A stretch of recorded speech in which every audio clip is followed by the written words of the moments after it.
Welcome to Ask Dogfish at Brew Talks. Sam. Oh, he's live.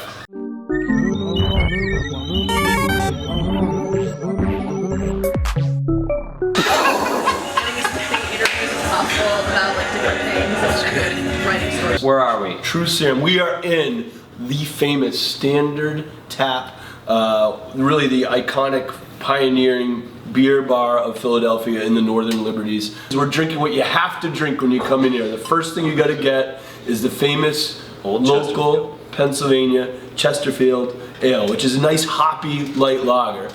Beautiful beer made about 2 hours from here, I would guess, and I'm here with Chris from Brewbound. Oh gee, that took forever. To say who we are, and I'm Sam from Dogfish, and this is Ask Dogfish Brewbound edition, right? Special edition, CBC. For this special edition of Ask Dogfish, we solicited questions, because that's the whole deal, right? You usually go on Twitter, use the hashtag AskDogfish. Yeah, and my friends at Dogfish that shoot it don't show me the questions until right before they start shooting. Let's dive right in, shall we? Let's do it. Let's get a beer first.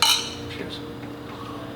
Brandy from the Beer Connect asks, what are your thoughts about breweries shipping beer directly to consumers? In other words, bypassing the 3-tier system entirely and delivering beer from the brewery to a consumer's home.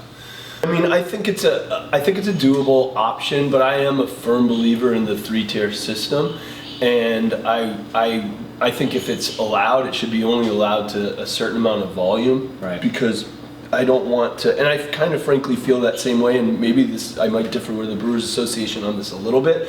We're all advocates for breweries having the rights for self-distribution, but I do feel those rights should be capped at some manageable percentage within that state of the barrelage. Yep. Because I think this country would be screwed if we didn't have a 3-tier system. If you look at a lot of countries where the breweries can go direct, they don't have a robust indie craft scene because the world's biggest breweries can control retail. Right. Twitter user at Gaston SRV, Gaston from Chile, is curious about larger brewing entities buying smaller independent craft breweries and how the craft scene will look in the future as whether it's AB or Miller or anyone else buys up some of these breweries.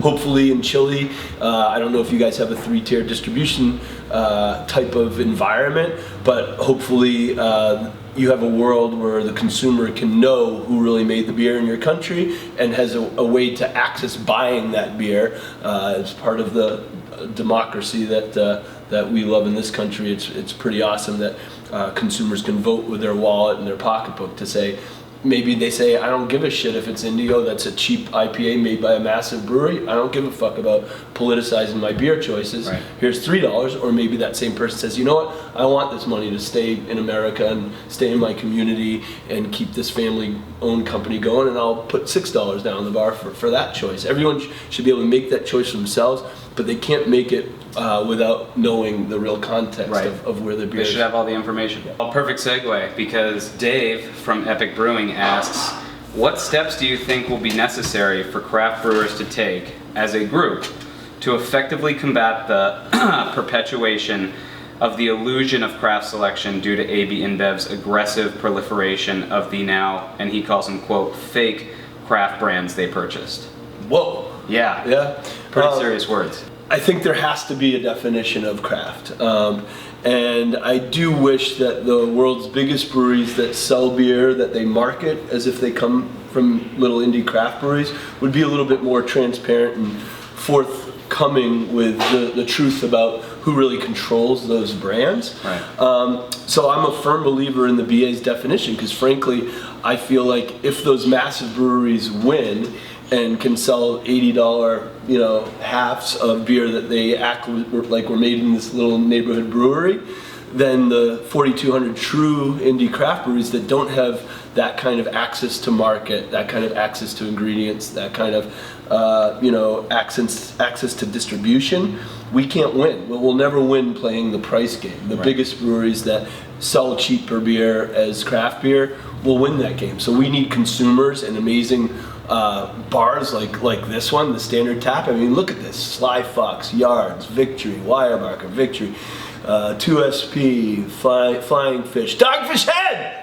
So many fishes up there. Right? So, I mean, but I wish every place was like this, but not every place is like this. And I think that's why we need to keep talking about the definition. So consumers care, and places like this that obviously are the real evangelists for our movement. John from 16 Mile Brewing Company asked, with most of your direct management team having only been with Dogfish for about 5 years or less, what are you doing to slow or stop turnover at a 20-year-old company so that you can grow the business with some stability? And what do you think that turnover says to an outsider that might be looking at your overall health? Well, I mean, that's an awesome question for all the 4,200 indie craft breweries that have aspirations of growing, because I think what Mariah and I have learned at Dogfish, when we started, we were literally mom and pop company. As a startup entrepreneur, you have to wear a lot of hats. Yeah. But I think the entrepreneurs that choose to grow to something with lots of people at their company and do it successfully, regardless of the industry, are the ones that have the humility to know which hats really fit them well, the stuff they're good at, and then the stuff that they suck at, like I suck at Excel spreadsheets and HR and things like that. You and me both. Right, so you feel my pain. So finding people who have complementary superpowers to your superpowers and enticing them to come on your journey, the way you got to do that is to have the humility to not try and lead everything yourself. And I'm talking about like the fun stuff, the sort of intellectual stuff of the strategy of your company, right, and the creative of your company. You need to involve other leaders so they have a sense of ownership to move those kinds of things forward. Right, and it sounds like having a little bit of transparency throughout it all probably helps as well. Yeah, it does. And I want to credit our CEO, Nick Benz. He's driving a 3-year strategic plan for us. And it's not just Mariah, myself, Nick, and our 7-8-person leadership team in our boardroom doing that plan. We come up with sort of the overall strategies, but the goals and the tactics of that plan are really owned and fleshed out by all 275 of us at Dogfish. Twitter user Say It Loud Now, Aaron, wanted to know how you maintain the culture of the Dogfish brand that you crafted years ago. And Facebook user Sam Powell said, basically, how have you approached creating a workplace environment that allows your workers to thrive? So a couple culture questions there. I think probably our hiring process is the biggest culture, not only filter, but culture amplifier that we have, because it's brutal. It's a full day of waterboarding, where if you're a candidate to come into Dogfish, you come in for a full day and you meet not just with the department that you're going to work, you're applying to work at, yep, but you'll meet with like 4 or 5 different groups throughout the day, and it might be a forklift driver and an accountant and a waiter on the team that's in there interviewing with you. And while they're grilling the candidate to see if they're a cultural fit for Dogfish, that they're also describing to each other what's important to them about Dogfish and what they think of our culture. So we're kind of learning from each other. Interesting. At the same moment that we're interviewing candidates. And always, as brewers watching this, always end your interview process with liquid truth serum.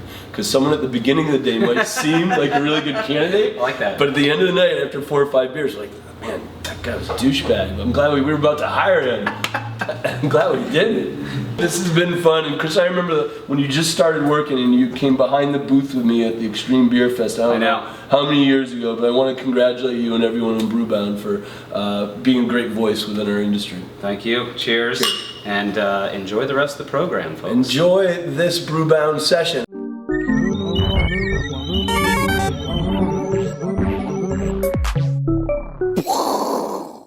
And Bump's not wearing pants in the next panel.